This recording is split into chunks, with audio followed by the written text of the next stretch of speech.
പ്രിയപ്പെട്ടവരെ, സാംസ്കാരിക കേരളത്തിന് തന്നെ അപമാനമായി അവഗണന മാത്രമുള്ള കേരളത്തിൻ്റെ വിപ്ലവ പോരാളി കുഞ്ചൻ നമ്പ്യാരുടെ സ്മാരകത്തെക്കുറിച്ചാണ് പറയുന്നത്.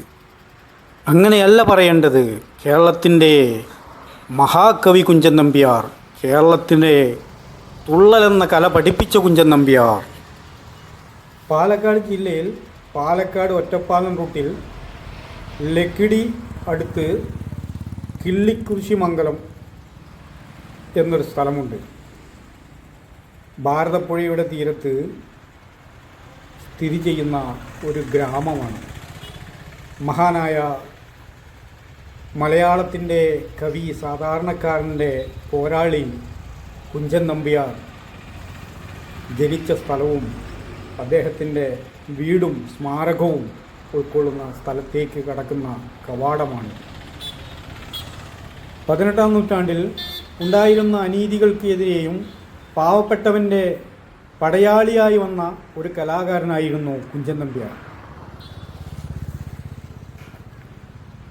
രാജസദസ്സിലിരുന്ന് വലിയവർ മാത്രം കണ്ടിരുന്ന കഥകളി എന്ന കലാരൂപത്തിനെ ബദലായി കൊണ്ടുവന്ന തുള്ളൽ എന്ന കലാരൂപത്തിൻ്റെ ശില്പിയാണ് കുഞ്ചൻ നമ്പ്യാർ. ഈ കലാരൂപം സാധാരണക്കാരുടെ ഹൃദയം കവർന്ന് സാധാരണക്കാർക്ക് മനസ്സിലാകുന്ന ഭാഷയിൽ രാജാക്കന്മാരുടെയും തമ്പ്രാക്കന്മാരുടെയും ജമ്മി മുതലാളികളുടെയും അനീതിക്കെതിരെ തമാശ രൂപത്തിലുള്ള ഒരു അവതരണ ശൈലി കൊണ്ട് അന്ന് കാലത്ത് ജനങ്ങളുടെ ഹൃദയത്തിൽ സ്ഥാനം പിടിക്കുകയുണ്ടായി. സ്ഥലം സ്ഥിതി ചെയ്യുന്നത് ഭാരതപ്പുഴയുടെ തീരത്താണ്. 1980-90 കാലഘട്ടങ്ങളിൽ ജീവിച്ചിരുന്ന മനുഷ്യർ അനുഭവിച്ചറിഞ്ഞ ഗ്രാമഭംഗിയും സാഹോദര്യവും ഈ യാത്രയിൽ നിങ്ങൾക്ക് കാണാൻ കഴിയും. ക്ഷേത്രങ്ങളുടെയും അമ്പലങ്ങളുടെയും നാടാണ് കിള്ളിക്കുരിശിമംഗലം. 18-ാം നൂറ്റാണ്ടിലെ രാജാക്കന്മാരുടെയും പടയാളികളുടെയും മന്ത്രിമാരുടെയും ജമ്മിത്തമ്പ്രാക്കന്മാരുടെയും അഴിമതികളും കൊള്ളരുതായ്മകളും തുള്ളൽ എന്ന കലയിലൂടെ വളരെ തമാശ രൂപത്തിൽ അവതരിപ്പിച്ച വിപ്ലവകാരിയാണ് കുഞ്ചൻ നമ്പ്യാർ. പുരാണങ്ങളിലെ കഥാപാത്രങ്ങളെ സാധാരണക്കാരന് മനസ്സിലാകുന്ന വരികളിൽ മാറ്റിമറിച്ച് വിപ്ലവം സൃഷ്ടിച്ച ഒരു കലാകാരൻ കൂടിയാണ്.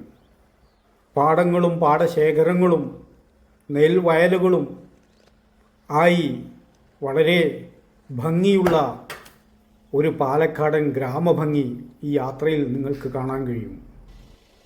പാവപ്പെട്ടവനെ ചൂഷണം ചെയ്തിരുന്ന പ്രഭുക്കന്മാരെയും അവരുടെ ശിങ്കിടികളെയും ജമ്മിമാരെയും തമാശ രൂപത്തിൽ പരിഹസിച്ച വരികൾ അദ്ദേഹത്തിൻ്റെ ഉണ്ടായിട്ടുണ്ട്. ഉദാഹരണമാണ് നമുക്കെല്ലാം പരിചയസമ്പന്നമായ ദീപസ്തംഭം മഹാശ്ചര്യം എനിക്കും കിട്ടണം പണം എന്ന വരികൾ. ഈ കാണുന്നത് അദ്ദേഹത്തിൻ്റെ വീടിനടുത്തുള്ള കിള്ളിക്കുരിശി മഹാദേവ ക്ഷേത്രവും കുളവുമാണ്. മലബാർ ദേവസ്വം ബോർഡിൻ്റെ കീഴിലാണ് ഇത് സ്ഥിതി ചെയ്യുന്നത് എങ്കിലും ട്രസ്റ്റ് ഭരണമാണിവിടെ നടക്കുന്നത്. ആ കാലഘട്ടത്തിലെ പാവപ്പെട്ടവൻ്റെ പടയാളി സാധാരണക്കാരൻ്റെ വിശപ്പിനെക്കുറിച്ച് മുതലാളിമാരെ കളിയാക്കി എഴുതിയ വരികൾ ഇങ്ങനെയാണ്: നായർ വിശന്നു വലഞ്ഞു വരുമ്പോൾ കായക്കഞ്ഞിക്ക് അരിയിട്ട് വേവിക്കണം. ഈ കൃതികളൊക്കെ അദ്ദേഹം രചിച്ചിരുന്നത് ചെമ്പകശ്ശേരി രാജാവിൻ്റെയും മാർത്താണ്ഡവർമ്മ, കാർത്തിക തിരുനാൾ, രാമവർമ്മ എന്നീ രാജാക്കന്മാരുടെ കൊട്ടാരത്തിൽ സദസ്യനായി ജോലി ചെയ്യുമ്പോഴായിരുന്നു എന്നതാണ് നമ്മെ അത്ഭുതപ്പെടുത്തുന്നത്. ക്ഷേത്രത്തിൻ്റെ അടുത്തുള്ള കുളമാണ് കിള്ളിക്കുരിശി. ക്ഷേത്രത്തിനടുത്തുള്ള കുളവും കുളക്കടവുമാണ്. അന്ന് ഉന്നതർ മാത്രം കണ്ടിരുന്ന കഥകളിയെ കളിയാക്കി നമ്പ്യാർ എഴുതിയ വരികൾ ഇങ്ങനെയാണ്: കഥകളി കാണുമ്പോൾ കണ്ണും മിഴിയും നോക്കി കഥയറിയാതെ അങ്ങ് തലയാട്ടിടും. സ്ത്രീ സൗന്ദര്യത്തെ നോക്കി രസിച്ചിരുന്ന അന്നത്തെ ജമ്മിത്തമ്പ്രാക്കന്മാരെ കളിയാക്കി അദ്ദേഹം എഴുതിയ വരികൾ ഇന്നും പ്രശസ്തമാണ്: ഉണ്ണിയാർച്ചയെ കണ്ടു മോഹിച്ചു കണ്ണുമിഴിച്ചു നടപ്പവർ ധാരാളം. ഭ്രാന്തൻ നായയുടെ കടിയേറ്റ് മരണശയ്യയിൽ കിടക്കുമ്പോൾ തൻ്റെ മരണത്തെക്കുറിച്ച് പോലും തമാശയിൽ പാടിയ തമാശയുടെ രാജകവി കൃഷ്ണ കൃഷ്ണ മുകുന്ദാഹരേ കഷ്ടം വിശേഷിച്ചു പട്ടി കടിച്ചു. പണ്ഡിതന്മാർക്ക് മാത്രം മനസ്സിലാകുന്ന സംസ്കൃത പദങ്ങൾ ഒഴിവാക്കി സാധാരണക്കാരൻ്റെ സംസാര ഭാഷയായ പച്ച മലയാളത്തെ സാഹിത്യത്തിലേക്ക് കൊണ്ടുവന്ന വിപ്ലവ കലാകാരൻ കൂടിയായിരുന്നു കുഞ്ചൻ നമ്പ്യാർ. ആ കാലഘട്ടത്തിൽ ജീവിച്ചിരുന്ന വിപ്ലവ കലാകാരന്മാരിൽ ഏറ്റവും വലിയ ഒരു വിപ്ലവ നായകനായിരുന്നു മലയാളത്തിൻ്റെ കവി കുഞ്ചൻ നമ്പ്യാർ. ഇനി അദ്ദേഹത്തിൻ്റെ വീടാണ് നാം ഈ കാണുന്നത്. ഇത് കേരളത്തിൻ്റെ സാംസ്കാരിക വകുപ്പിൻ്റെ കീഴിലാണ് എന്നാണ് ഞാൻ മനസ്സിലാക്കിയിട്ടുള്ളത്. ഇതിൻ്റെ അവസ്ഥ വളരെ ദയനീയമാണ്. ഇടിഞ്ഞു പൊളിഞ്ഞ് നശിച്ചു കൊണ്ടിരിക്കുന്ന ഒരവസ്ഥയാണ് ഇതിനുള്ളത്. മേൽക്കൂരകളൊക്കെ അമ്പാറായിരിക്കുന്നു, തകർന്ന് തരിപ്പണമാകാറായിരിക്കുന്നു. ജനലുകളും കിളിവാതിലുകളുമൊക്കെ ഏത് സമയത്തും നിലംപൊത്തും എന്ന രീതിയിലാണ് നിലകൊള്ളുന്നത്. ഇത് അദ്ദേഹത്തിൻ്റെ വീടാണ്. ഈ വീടിനടുത്ത് തന്നെയാണ് ക്ഷേത്രവും നിലകൊള്ളുന്നത്. തുരുമ്പ് പിടിച്ച ഈ ബോർഡ് തന്നെ നമുക്ക് കാണുമ്പോൾ കേരളത്തിൻ്റെ കലാസ്നേഹികളെ ഹൃദയം തകർന്നു പോകും. ഞാൻ ചെന്ന സമയത്ത് ഇവിടേക്കുള്ള അകത്തേക്കുള്ള പ്രവേശനം നിരോധിച്ചിരിക്കുകയാണ്.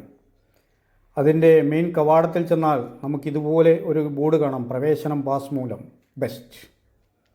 അതിനടുത്ത് മറ്റൊരു കടലാസിൽ എഴുതി വച്ചിരിക്കുന്നു, അകത്തേക്ക് ആർക്കും ഇപ്പോൾ പ്രവേശനമില്ല എന്ന്.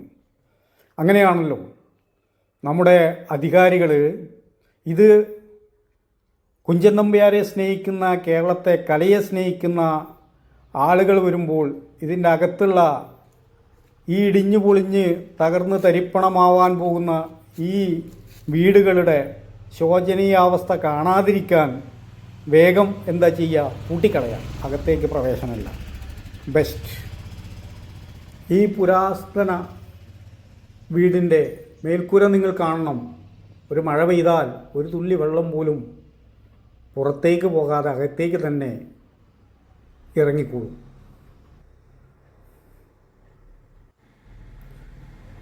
പല ഭാഗത്തും ചാക്കുകൾ കൊണ്ട്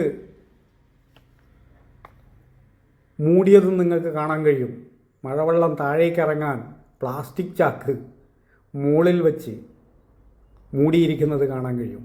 എത്രയ്ക്കും ദയനീയമാണ് മഹാനായ കുഞ്ചൻ നമ്പ്യാരുടെ സ്മാരകം ഇപ്പോൾ നിലകൊള്ളുന്നത്. പ്രിയപ്പെട്ട അധികാരികളെ, കുലുങ്ങിയാലും നിങ്ങൾ കുലുങ്ങില്ലെന്ന് അറിയാം. എങ്കിലും പറയുകയാണ്, ഈ വീഡിയോ കണ്ടിട്ടെങ്കിലും ഇതിൻ്റെ അറ്റകുറ്റപ്പണികൾ നടത്തി ഇത് മലയാളികൾക്ക് തുറന്നുകൊടുത്ത് കുഞ്ചൻ നമ്പ്യാരുടെ സ്മാരകമായി അദ്ദേഹത്തിൻ്റെ ഓർമ്മയ്ക്കായി നിലനിർത്തി തരുവാൻ നിങ്ങളോട് വിനീതമായി അപേക്ഷിക്കുകയാണ്, അഭ്യർത്ഥിക്കുകയാണ്.